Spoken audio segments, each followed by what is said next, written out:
Okay, let's get into this. Today, we're doing a deep dive into something pretty intense.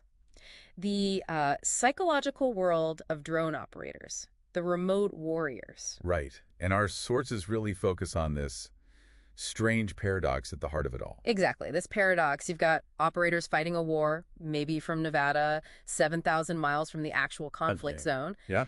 sitting in what they call a ground control station, or GCS. But here's the thing, the battlefield isn't really thousands of miles away for them. It's right there. Yeah, they say it's 18 inches away, right on their screens, high definition. It's incredibly intimate. Chilling is the word. So it sets up a whole new kind of stress, doesn't it? It really does. What's fascinating and what the research points to is that the usual physical danger isn't there, not in the same way. Right, they're physically safe. But it's replaced by this intense psychological injury. And it stems from moral conflict, from cognitive dissonance, not really fear for oneself. And that defines the whole struggle for these remote operators. It's also chronic, right? The sheer workload. Oh, absolutely. The operational tempo is just grinding. We're talking nearly 1,800 flight hours a year for RPA pilots. 1,800 compared to what, like 300 for a traditional pilot? Exactly. That level of constant demand, that's a huge source of occupational stress right there. So you have the physical strain of the schedule, but then there's that mental whiplash you mentioned. Yes, the psychological gradient. That's, I think, the most disorienting part. Explain that a bit more. Well, imagine this.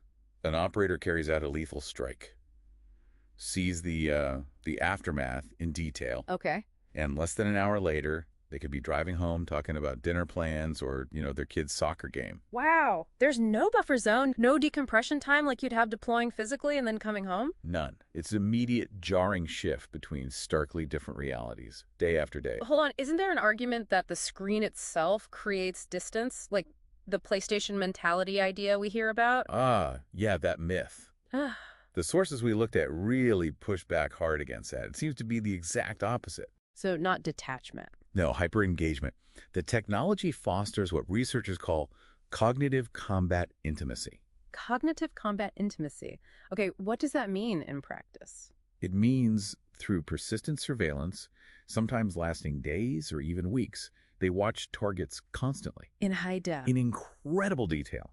They learn routines, see family interactions, the mundane parts of life. They get to know the person visually. So the technology forces this weird kind of humanization. You see them as a person. Precisely. Huh. And then comes the order to, well, eliminate that target, to reduce that person you've watched, maybe even felt some connection with, to just an object. That sounds like a recipe for profound internal conflict. It is. That's where the sources suggest the deep ethical injury, the inner wound, really takes root. The personal accounts aren't celebratory after a strike. What do they say? Things like feeling like a coward or wanting to mourn, not celebrate after a first kill.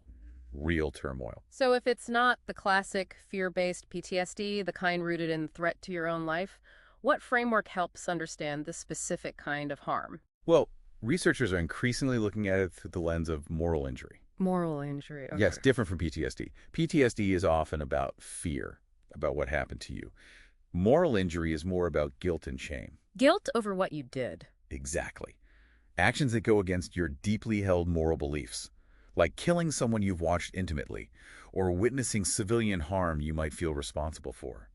That shame seems to be a major driver of their distress. And the job itself, the procedures, they almost seem designed to intensify this, don't they? In a way, yes. Think about the battle damage assessment, the BDA. Right, they have to watch the aftermath. They are mandated to watch. They have to loiter over the target area, zoom in, and document the consequences of the strike, often in gruesome, high-resolution detail. So there's literally no looking away, no psychological escape hatch. None provided by the system. Yeah. No. So if we bring this all together, what are we seeing? What's the synthesis? It seems the primary harm isn't necessarily one big traumatic event, but rather the chronic, grinding nature of the job combined with this deep moral conflict. And isolation too, right? Yes, amplified by intense isolation. Secrecy means they often can't talk to family about it. And there's stigma, even within the military sometimes, the cubicle warrior label. So this intense struggle of the human operator carrying this huge psychological and moral weight, it feels like a really critical point in military history we're observing. I think so. And it leads to a really vital question for you, the listener, to think about. If the burden on a human operator, someone with a conscience, is this severe, Hmm. what does it mean ethically if we start removing that human and that conscience from the loop entirely? As warfare moves more towards automation, towards AI making targeting decisions, what happens then?